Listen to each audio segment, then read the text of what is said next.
This is your News Source Evening Bulletin. Here is what we're tracking tonight.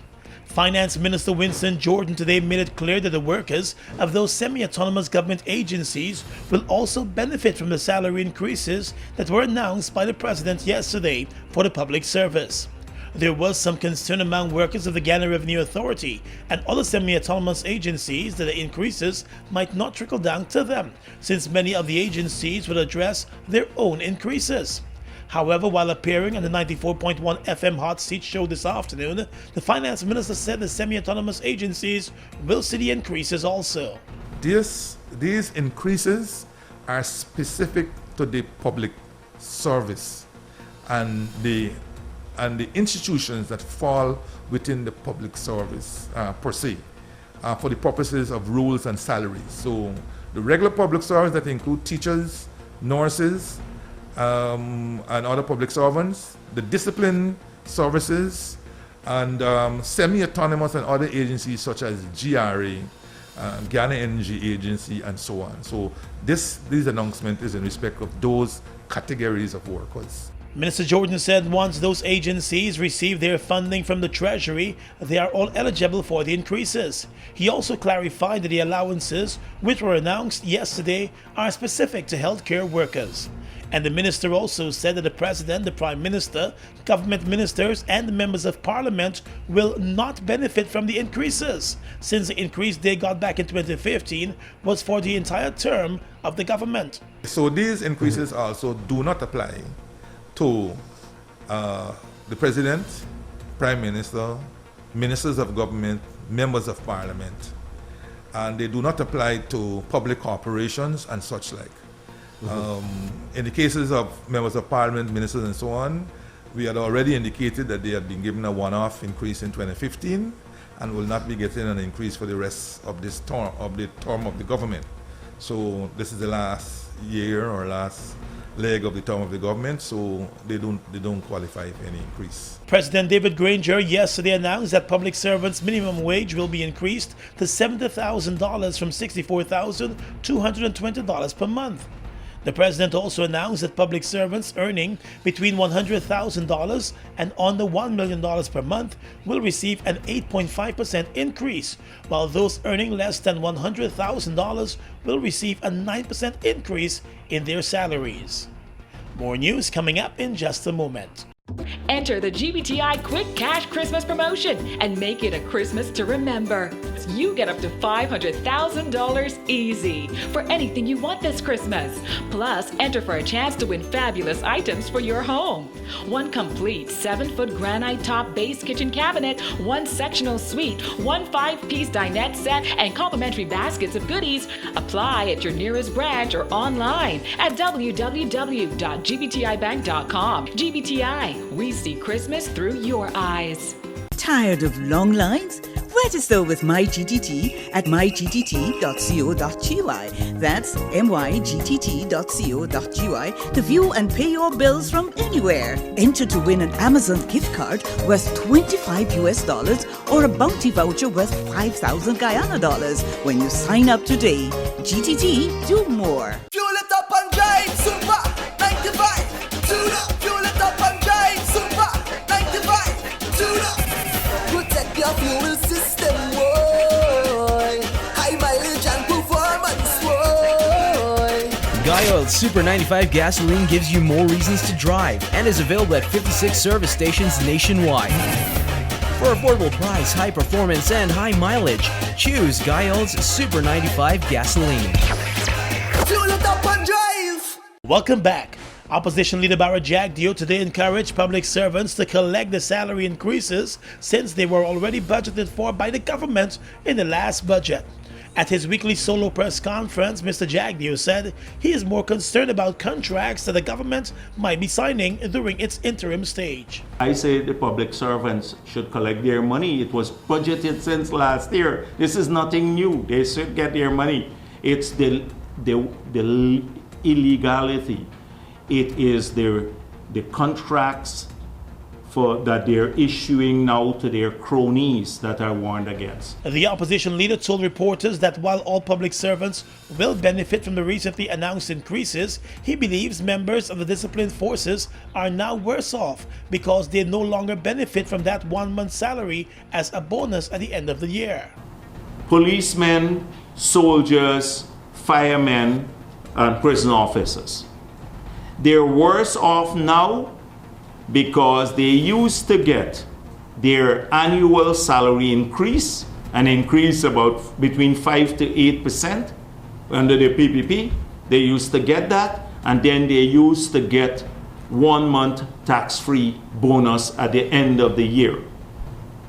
So now they're getting the salary increase, and that's annualized and made tax-free.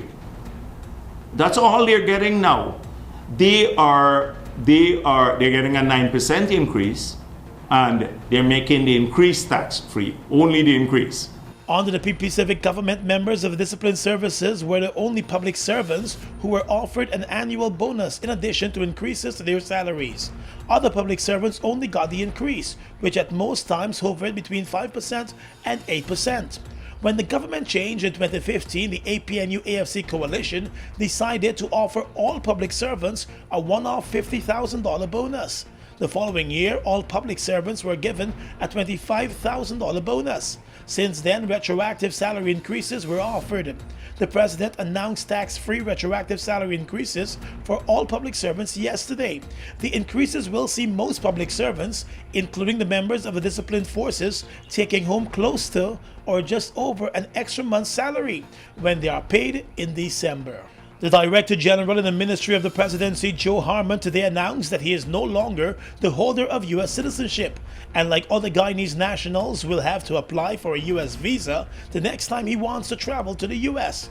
Mr. Harmon was among 4 government ministers who were forced to resign from Parliament and from their ministerial portfolio after the court reaffirmed that it is illegal for the holder of dual citizenship to serve in the Guyana Parliament. The Constitution has always been clear on the issue, but it was one that was ignored by all of the political parties in Parliament, as both sides had dual citizens serving as members of the House. Today, Mr. Harmon said he applied to relinquish his U.S. citizenship and was informed recently that the application has been approved. I could say to you now that I have a response from the United States, which came on the 8th of October, indicating to me that with effect from the 31st of July 2019, that my application was approved, and therefore my U.S. citizenship has now gone through the window, and therefore I am now just dealing with the Guyanese citizenship. So with respect from the 31st of July, that is the situation. Yes? GT to the bone. Yeah, so now, like anybody else, if I want to travel, I have to apply for a visa and so on and so forth. With Mr. Harmon relinquishing his U.S. citizenship, the way is now cleared for him to be a candidate on the coalition's list for the 2nd of March 2020 elections. He served as Minister of State before he was forced to resign from that position after the court's ruling. He is the second former Minister of Government to relinquish foreign citizenship. A few months ago, former Foreign Affairs Minister Carl Greenidge formally renounced his British citizenship. He has also indicated his readiness to serve as a candidate for the coalition at the upcoming elections. Let's tell you now that gold mining company Troy Resources is still to restart operations following that cease order that was issued by the Labour Minister, then recalled by the Senior Minister responsible for Labour.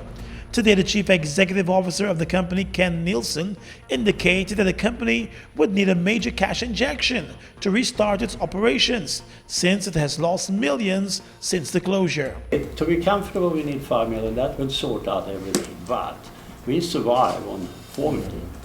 But it just takes us longer to deal with things because there's a backlog of bills that we have to pay. Because, we normally don't pay the bills immediately on the first day. You have a 30-day or a 60-day period to pay, so there's a lagging set of payments that we are still making some of those, but you can see where it ends up if you don't sort it out. Following the cease work order, the company sent home most of its workers and indicated to them that they would only be recalled when the operations restart fully. The workers have not been recalled as yet. There is only a small staff overlooking the operations. In the last month, I think it was July, in September, I think our total cash inflow was roughly $6 million. So what we had no inflow. So for the last month, we basically lost around that sort of $6 million. So it cost us a lot of money by not producing. It cost us about $40,000 to maintain the people we have at the moment per day, just to keep them in a job and doing what we are doing. It would have been very easy for me to say, no, shut everything down, just put it on care and maintenance and walk out of it for the time being until things have settled down. But we choose to believe that, no, we can get back in here, we can sort this out, and we can work normal.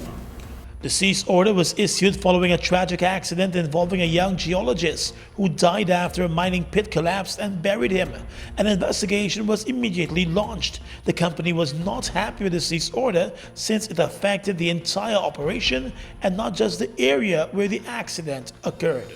Turning now to the airline industry, while the government has given the approval for Eastern Airlines to begin its scheduled service between New York and Georgetown, the US-based carrier will have to lodge $450,000 with the Guyana government before it begins operations. According to the Director General of the Ministry of the Presidency, Joe Harmon, of that amount, $250,000 will be lodged with the government directly, while the remaining $200,000 US will be lodged with the Guyana Revenue Authority. Once Eastern Airlines lodges the bond, it could start operations as early as the 8th of December. Scheduled carriers were not previously required to lodge a bond before the startup of operations, but Mr. Harmon indicated that the government wants to ensure that the safeguards are in place for Guyanese passengers if an airline decides to discontinue service for whatever reason. We were always concerned about the history and the fact that we do not want to have Guyanese people stranded again, having bought tickets and stranded either here in Georgetown or in New York, and be moving from New York to Newark and all of these different places. We wanted to make sure that these things were put in place.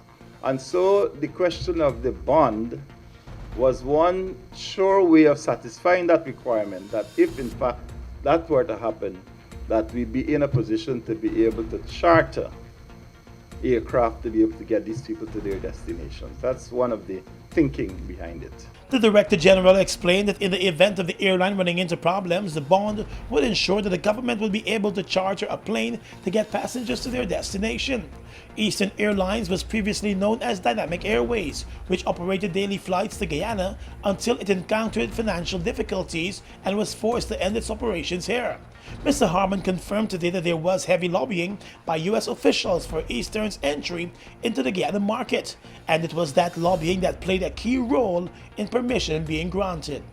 There's been some history with respect to this particular airline, and therefore when the application came, it took some amount of due diligence to come to the point of deciding.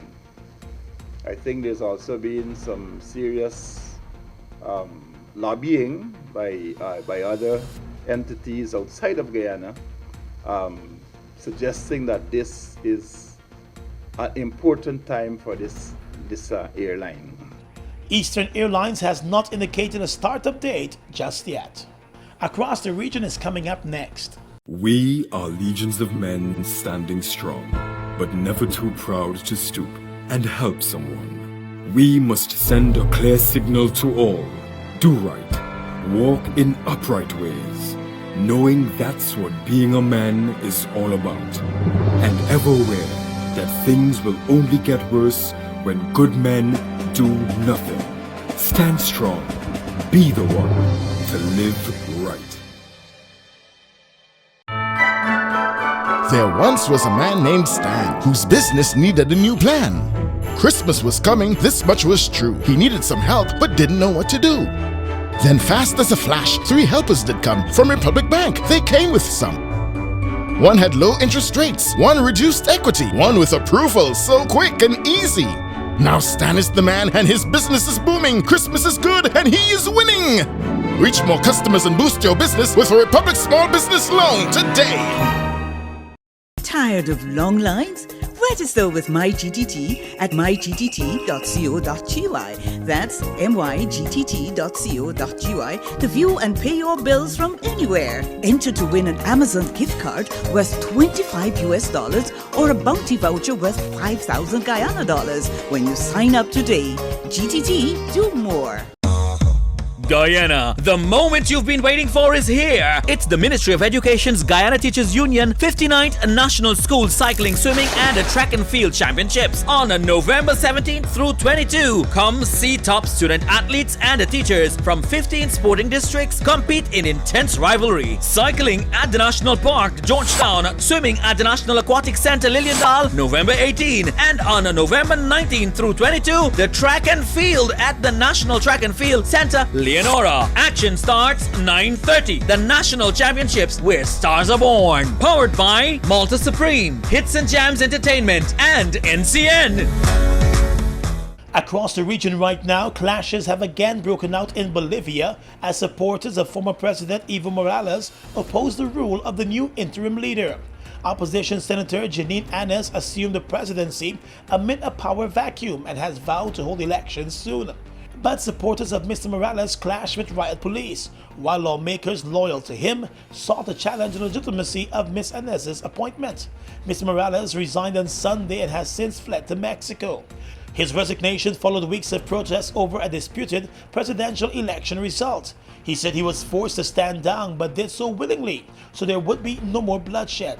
Ms. Áñez's appointment as interim leader has been endorsed by Bolivia's Constitutional Court. And over in Chile, mass protests and a nationwide strike have brought parts of Chile to a standstill once again, as discontent over inequality in the country continues.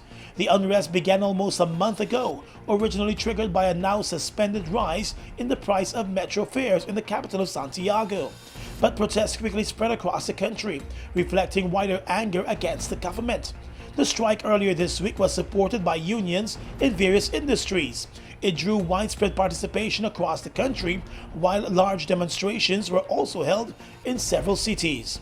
The action came as the value of the national currency hit a record low. Thousands of people took to the streets in Santiago to protest against the government of President Sebastián Piñera. And finally tonight, international news. The BBC reports tonight that at least one person was killed and 3 were injured when a gunman wearing black clothing opened fire in the grounds of a high school in California. The shooting took place in the Saugus High School in Santa Clarita, north of Los Angeles, minutes before the school day was due to begin. The police said a suspect has been arrested. Many U.S. schools have implemented active shooter drills in recent years, following a string of attacks. The suspect is a 15-year-old boy, U.S. media report. The LA County Sheriff told CBS News that the suspect had been identified as a student at the school. And that's your News Source Evening Bulletin for tonight. I'm Gordon Mosley reporting.